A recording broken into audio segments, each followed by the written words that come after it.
네, 북한이 6.25 정전협정일 이른바 전승절 70주년을 맞아 심야 열병식을 열었죠. 중국과 러시아 대표단이 참석한 가운데 신형 무기도 공개됐는데요. 통일연구원 조한범 선임 연구위원과 함께 관련 내용 깊이 있게 짚어보겠습니다. 안녕하세요. 안녕하세요. 네, 예상대로 북한이 이제 심야 열병식을 개최를 했고요. 이렇게 밤에 열병식을 개최하는 것은 아주 이제 관행적으로 지금 자리 잡고 있는 것 같고요. 이번 그 열병식을 보니까 몇 가지 특징이 좀 드러난 점이 있던데 그 중에서도 가장 큰 특징 어떻게 꼽아보겠습니까? 가장 큰 특징은 이제 중국하고 러시아죠. 예, 이제 최근에 2020년 이후부터는 이제 주로 야간에 열병식을 하고 이제 지금 최근에 정상적인 국가는 열병식을 거의 안 해요. 왜냐하면은 과거에 냉전 시대 때 보여주기식 네, 권위주의 사실 문화의 한 일면이거든요. 근데 북한이 이제 저렇게 하는 건 뭐냐면 극적인 효과거든요. 대내외적인 과시, 체제 결속. 예, 그러기 위해서는 이제 밤이 좋죠. 이제 얼마나 사실 비상식적이냐면 비행기에 LED 등을 달고 밤에 비행을 하거든요. 그럼 비행기는 은닉성이 생명인데 날 잡아봐라 이런 거거든요. 그 정도로 이제 과시의 목적을 뒀기 때문에 주로 밤에 하는 거고요. 근데 이제 과거에는 밤 0시에 하는 경우도 있었죠. 근데 지금 이제 손님을 불렀으니까 그럴 수는 없죠. 그럴 수는 없고 이번에 생각보다는 규모가 그렇게 크진 않았던 것 같고요. 예, 그리고 나온 장비도 그렇게 대규모로 보여지진 않아요. 생각보다는. 그렇게 보면 이미 북한이 그동안 다 신무기라고도 보여줬거든요. 이번에 나왔던 무인 정찰기나 무인 공격기도 이미 식별이 됐었고 네, 나올 거라고 대부분 예상을 했거든요. 그럼 그거 외에는 처음으로 선보인 무기도 없거든요. 예, 그렇게 보면 결국 이번에 가장 주목할 부분은 중국, 러시아 대표단이다. 네, 중국은 당정 대표단이 왔고요. 그 다음에 원래 이제 당정 관계예요. 근데 이제 러시아는 전쟁 중임에도 불구하고 쇼이구 국방부 장관은 푸틴 대통령의 복심이라고 할 수 있어요. 푸틴 대통령이 집권하기 전부터 최측근이었거든요. 전쟁 중에 쇼이구 국방부 장관이 무려 2박 3일간이나 북한을 방문해서 밀착 행보를 보였다는 거죠. 요 점을 상당히 주목할 필요가 있어요. 네.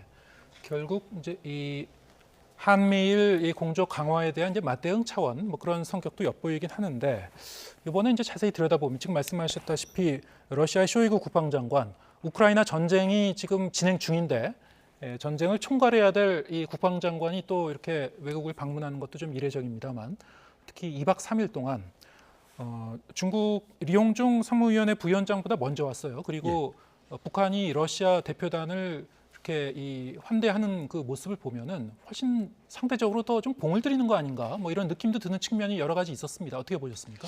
사실 조금 저도 좀 놀란 게요. 예,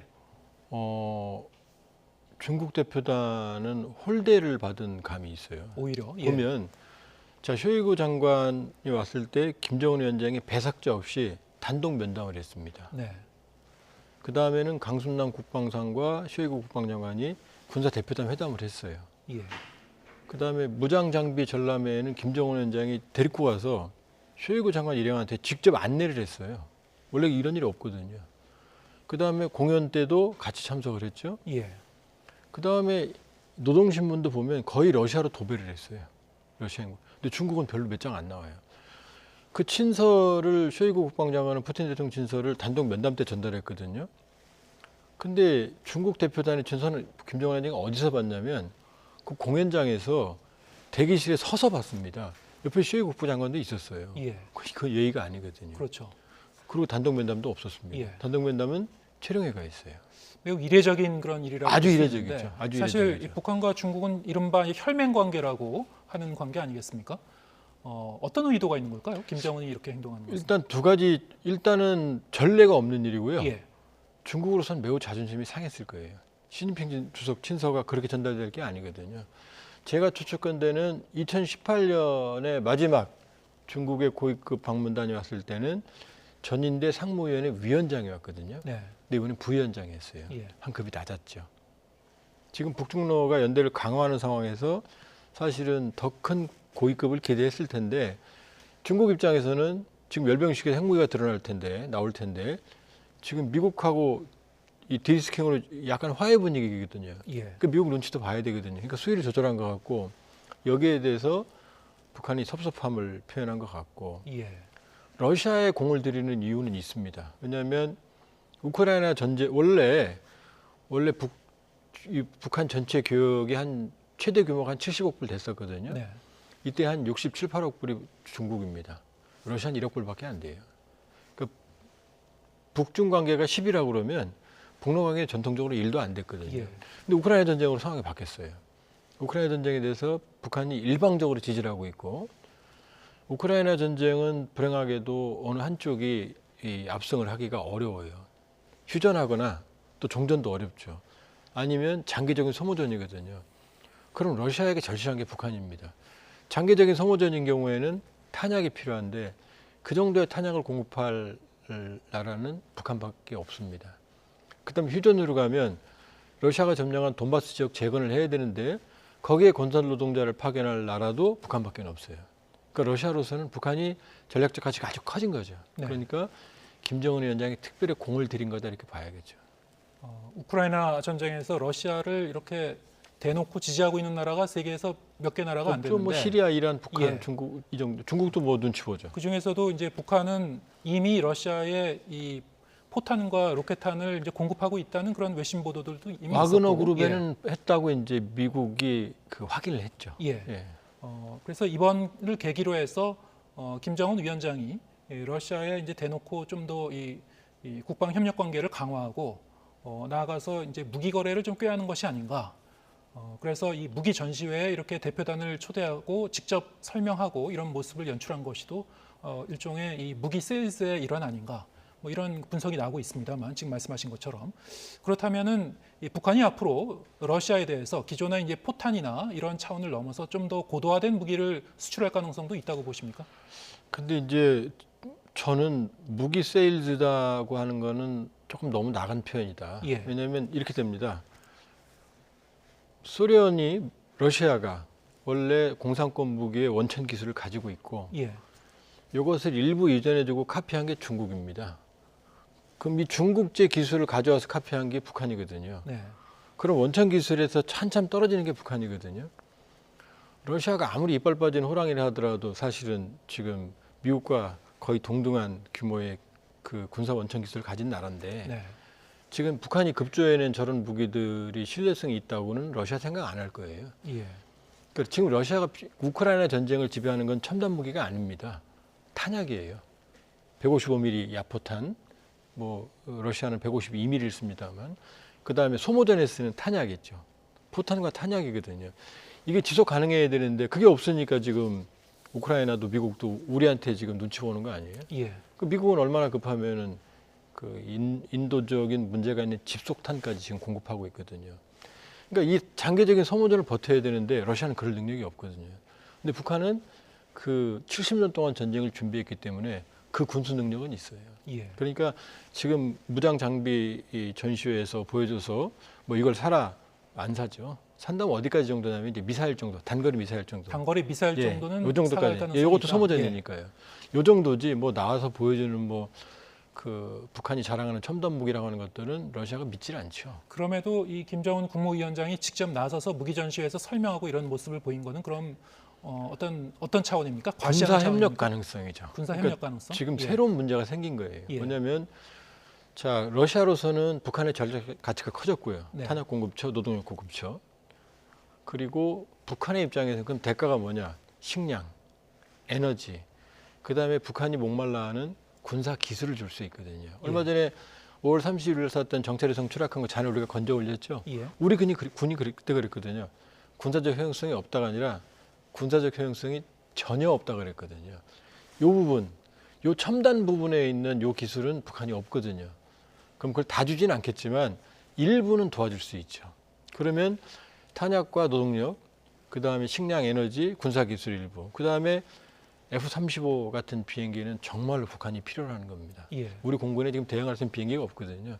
근데 F-35만 받아도 우리 F-15랑 거의 대등하거든요. 예. 그런 걸 줄 수도 있죠. 그럼 결국 정리를 하면은 북한이 러시아와의 이 국방 협력을 강화해서 기대하고 있는 바는 지금 말씀하신 대로 정찰 위성이라든가 이런 어떤 고도화된 이 기술을 개발하는데 이 기술 협력을 좀 기대하는 점, 그리고 항공기 부분에서 이제 좀 지원 협력을 받을 수 있는 점, 그리고 식량난이 있으니까요. 그럼. 식량 예. 지원도 좀 기대할 수는 있겠군요. 러시아는 예. 식량 수출국이거든요. 예. 그다음에 에너지가 있죠. 에너지. 식량과 예. 에너지 수출국이거든요. 그 푸틴이 버티는 게 식량과 에너지 팔아서거든요. 네. 비료랑.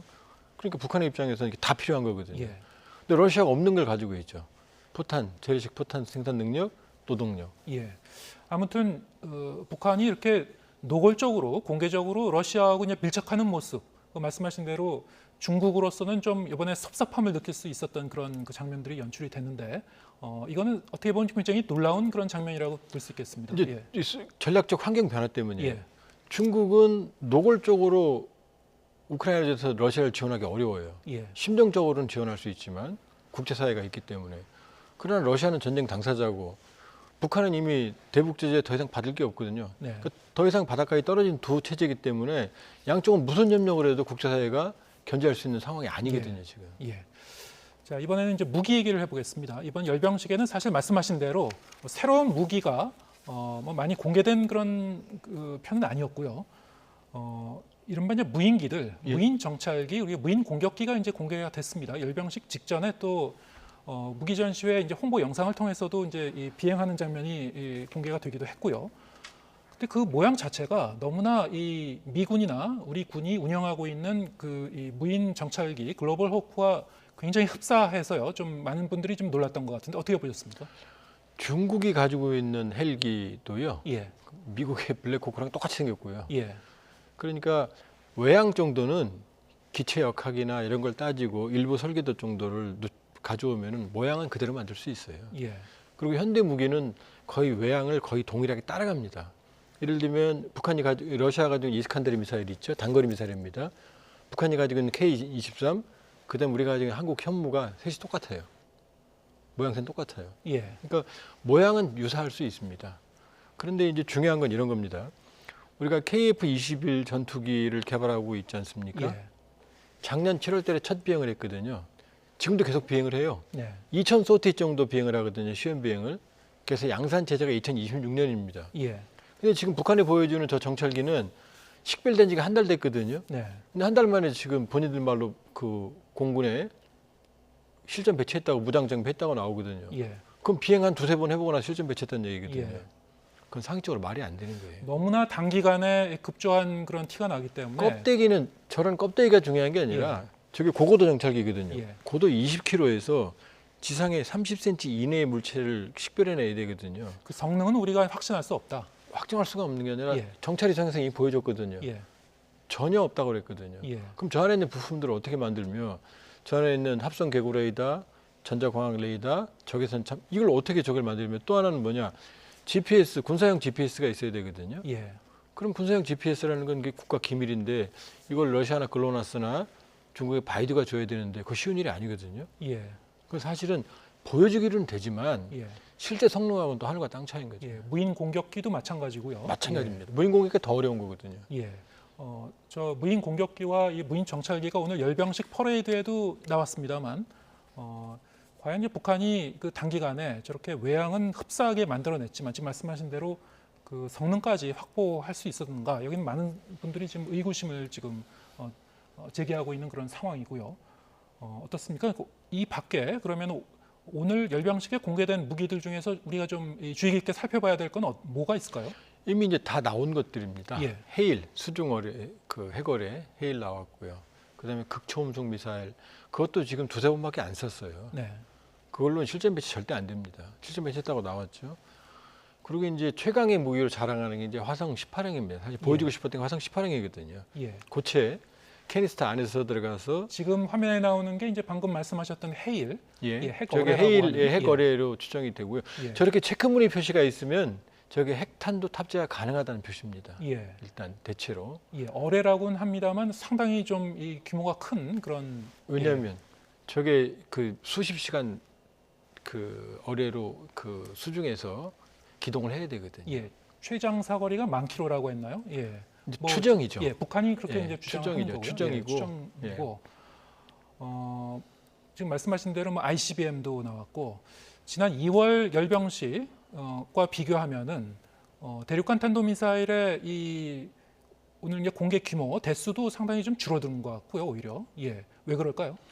원래 이제 예상은 규모가 대규모고 화려하고 네, 그다음에 특히 이제 핵 전력 부분에 종합 능력을 보여줄 거라고 그랬거든요. 네, 근데 그 정도 규모는 안 되는 것 같아요. 예, 보면 최근에 도발도 보면은 작년 10월 이후에 집중적인 대규모의 도발에 비해서 요즘 도발이 뜸하거든요. 예, 그다음에 고강도 도발도 생각보다 이제 저거는 이제 화성 17형이고요. 나오는 예. 건 액체, 고체 ICBM이고 그렇게 보면 북한도 무한정 도발할 수 있는 건 아니다.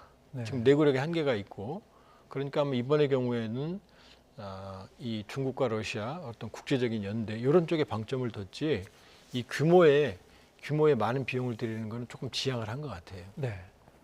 화성 17형, 화성 18형 모두 다 공개가 됐습니다만 말씀하셨다시피 지난 2월 열병식과 비교했을 때 뭐 새로운 무기가 공개되거나 이런 거는 사실 무인 정찰기, 뭐 무인 공격기 그 정도. 그것도 이미 우리가 이제 예상했었던 예상했죠. 거고요. 예. 예. 특히 이번 열병식에서는 김정은 국무위원장의 육성 연설이 있지 않을까 그렇게 관측도 됐습니다만 결국 연설은 안 한 걸로 지금 나오고 있습니다. 왜 그랬을까요, 이거는?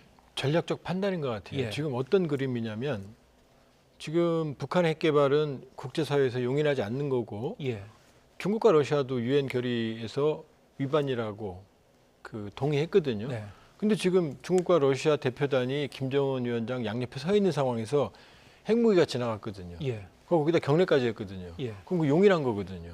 서 있었다는 그 자리에 그럼요. 있었다는 것 자체가 이미 용인한 그 건데. 범죄 물증이 현장에 있었던 거거든요. 예, 근데 여기에 김정은 위원장이 연설에서 뭐 핵 어쩌고 저쩌고 참아 어쩌고 뭐 이렇게 얘기를 하면 중국과 러시아 입장이 난처해지죠. 안보리에서. 예, 결국 이제 수위를 조절하는 그렇죠. 그런 그러니까 의미가 서 있는 있군요. 것만으로 사실은 의심이 되는 상황인데 예, 만일에 연설하는 것까지 다 듣고 있으면은 나갈 방법이 없거든요. 그러니까 그 정도 서비스는 중국과 러시아가 해주고 김정은 위원장은 연설을 생략하는 선에서 전략적 수위를 조정했다 이렇게 봐야겠죠. 예. 김정은 위원장이 열병식에 참석할 때는 그때 이 복장이 조금씩 다른 것 같습니다. 어떨 때는 이제 이른바 원수복이라고 하는 이 군복을 입고 나올 때도 있고, 지난 2월에는 이제 중절모에 이제 코트를 입고 나오기도 했고, 어제는 이 양복을 이제 입고 나왔습니다만 그 복장에도 뭐 어떤 의미가 담긴 겁니까? 그러니까 7.27 전등절이니까 사실은 군복을 입어야죠. 예, 그런데 어제의 그 열병식의 방점은 외교거든요. 예, 외교 무대인데 사실은 최고 지도자가 뭐 푸틴 대통령 군복 입거나 시진핑 주석이 군복 입고 그러지 않거든요. 예, 그러니까 외교의 정상 국가의 지도자로서의 모습을 외교의 장으로 만들려고 그러면은 예, 양복이 제일 맞죠. 예, 그러니까 가족도 안 데리고 나오죠. 김주애나 이설주도 나올 일이 없는 거죠. 예. 가족 행사가 아니니까. 북한의 열병식 자체는 이제 자체로 군사 퍼레이드이기도 하지만 자신들의 이제 이 무기와 군사력을 과시하는 차원도 있지만은 또 이 인민들을 위로하는 일종의 이제 축제 형식도 있다라고 이제 들었는데요. 실제로 그 사전 행사를 보면은 이 사람들이 나와서 이렇게 춤추고 뭐 이런 그 마치 축전 같은 그런 분위기도 있습니다. 과거에는 보면은 이제 김정은 위원장이 연설을 통해서 인민들의 이제 노고를 위로하고 이런 메시지를 내기도 했습니다만 어제는 이제 그런 연설은 없었고, 다만 공연 장면에서 보면은 김정은 위원장이 노래를 들으면서 좀 이렇게 눈시를 붉히는 듯한 그런 장면이 연출되기도 했어요. 이건 어떻게 보셨습니까? 실제로 2020년 열병식에서는 과거의 열병식에서는 예, 눈물을 흘린 적도 있어요. 수건을 미리 준비해 놓고요. 예, 그 수건으로 눈물을 닦는 장면까지 연출했습니다. 예. 실제로 자주 울어요. 감성적이어서 예, 그렇습니까? 기록 영화에 보면 예, 자주 우는 장면이 나와요. 예. 눈시울을 붉혔다는 표현은 자주 나오고요. 예, 일단 본인이 감성적이고요. 또 하나는 뭐냐면 그 일종의 그 과대 망상증 같은 예. 보면은 지금 그 무인 정찰기 이런 거 북한 그 기록 영화 보면은 지하철 전동차를 네, 수입을 하려고 그랬다가 김정은 위원장 지시를 받고 70일 만에 만들어내는 장면이 나와요. 북한은 비행기도 만들었습니다. 경비행기도. 네, 그러니까 이런 걸 보면 사실은 그러니까 본인이 모든 문제를 헤쳐나가고 거기에 대해서 어떤 자아도취감을 가지는 이제 그런 장면들이 많이 나오거든요. 예, 그러니까 이 나르시시즘 모든 상당수의 독재자들은 나르시시스트예요. 예. 자아도취형이에요. 그러니까 김정은 위원장은 그게 좀 강한 것 같아요. 그러니까 감성적인 데다가 원래 저런 걸 보면 자기가 뿌듯한 거죠. 예. 상당히 좀 그 냉정한 측면도 있는 데다가 감성적인 그런 성격도 있고. 상당히 그러니까 예. 많이 우는 장면이 상당히 많이 나와요. 그렇군요. 예. 열병식 연설에서 이제 북한 강순남 국방상이 이제 연설을 했습니다만 역시 이제 메시지를 보면은 뭐 적수들에게 경고한다든가 재차 위협을 가했습니다. 앞으로 좀 도발이 더 잦아지지 않을까, 계속 이어지지 않을까, 뭐 이런 관측이 나오고 있습니다만. 예. 지난해 같은 집중적인 도발은 쉽지 않을 거예요. 예. 지난해 9월 말 10월부터는 뭐 항공기 수백 대를 띄웠죠. 그때 몇 대 격추됐습니다. 네. 추락했습니다. 뜨지도 예. 못했고. 그다음에 속초 앞바다에도 미사일 쐈고 예. 본인들 말은 울산 앞바다에도 쐈고 예. 무인기도 침투시켰고 우리가 포병훈련만 해도 대응을 했거든요. 근데 결과적으로 북한이 얻은 게 없거든요. 예. 나온 게 한 워싱턴 선언이고 핵협의 그룹이고 SSBN까지 부산항에 들어왔거든요. 얻은 게 별로 없어요. 그러니까 향후에 한미의 동행에 대해서 대응을 하겠지만 네. 제가 보기엔 경제적인 도발을 선택을 할 거예요. 지난번처럼 그렇게 무모한 도발 해봤자 얻을 것도 없고 예. 비용만 추가되거든요. 북한이라고 무한정 쏴줄 수 있는 건 아니거든요. 경제적 도발이라고 하면은 어떤 걸 들 수 있을까요? 그러니까 예를 단거리 들면 탄도미사일. 그렇죠. NCG라고 하는 한미 재래식 동맹이 핵동맹으로 전환하는 아주 큰 계기인데 예. 딸랑 단거리 미사일 두 발로 대응했거든요. 예. 그다음에 SSBN 이 켄터키함 이건 사실은 괴물 같은 무기입니다. 이 안에 들어있는 핵무기는 히로시마에 떨어진 원자폭탄에 1000개에서 최대 6000개가 들어있는 거거든요. 예. 단순하게 말하면. 그게 들어왔는데도 그냥 순항미사일 몇 개 쏘고 말았거든요. 예. 순항미사일은 유엔결의 위반도 아니에요. 작년 하반기하고는 완전히 다르거든요. 그러니까 존재감은 보여주지만 그러나 고강도의 전략적 도발을 하기에는 쉽진 않을 거예요. 비용도 비용이고 비용도 비용이고 한미가 또 지금으로서는 압도적인 예. 대응을 하거든요. 예. 새로운 어떤 신무기, 전략 무기를 또 공개할 것도 지금 그 마땅치가 다 끝났어요. 않고. 예. 다 끝났습니다. 알겠습니다. 자, 마지막으로 이 질문을 드리죠. 일단 정전협정 체결 70주년. 하지만 지금 70년이 지났습니다만 뭐 평화는 유연한 것 같고요. 강대강 대치로 당분간 이렇게 가지 않겠는가. 결국 이제 뭐 우리의 궁극적인 이 목표는 이 비핵화, 한반도의 비핵화 그리고 이제 평화 체제로의 전환 이 부분에 대해서는 누구도 부인하지 못하겠습니다만 비핵화 문제가 해결되지 않는다면 이 평화 체제로의 전환도 상당히 좀 어렵지 않겠는가. 게다가 지금 우리 내부에서도 어떻게 접근할 것인가 이 합의도 완전히 안 된 그런 상황인 것 같고요. 최근에는 어떻게 접근해야 될까요? 지금 이제 뭐 바람직한 건 아니지만 예. 북한이 시작을 했죠. 지금 한반도는 핵경쟁 체제예요. 그동안 북한이 핵으로 도발했으면 한미가 재래식이었는데 워싱턴 선언으로 핵대 경쟁 체제가 됐어요. 이제 그럼 이런 핵대 경쟁 체제에서는 국력이 약한 쪽이 훨씬 불리합니다. 예. 그러니까 북한이 불리해요. 그러니까 고강도의 도발 필요감도 있고 엄밀히 보면 사실은 이제 강대강 대치 국면이지만 외교의 시간이 돌아왔습니다. 남북미 모두 이 피로감이 있거든요. 예. 그러면 이제 어느 경우든 이제 미중도 이제 대화의 물꼬를 트죠. 예. 그렇게 보면 사실 국면을 전환해야 되는데 말씀하신 것처럼 두 개가 같이 가야 됩니다. 과거에 핵이 없었죠. 근데 핵을 가진 상태 평화 체제는 안 되죠. 그러니까 비핵화와 평화 체제라는 이 중국이 표현하는 쌍계가 같이 흘러가야 되는데 근데 문제는 입구는 비핵화에서 열려야 되거든요. 그러니까 북한의 진정성 있는 비핵화에 대한 입구를 여는 게 그게 이제 첫 시작이고 이 돌파구를 어떻게 명분과 실리를 가지고 마련해내느냐가 이제 지금 외교에 돌아온 시간, 겉으로는 강대강이지만 이제 외교의 시간이 온 거거든요.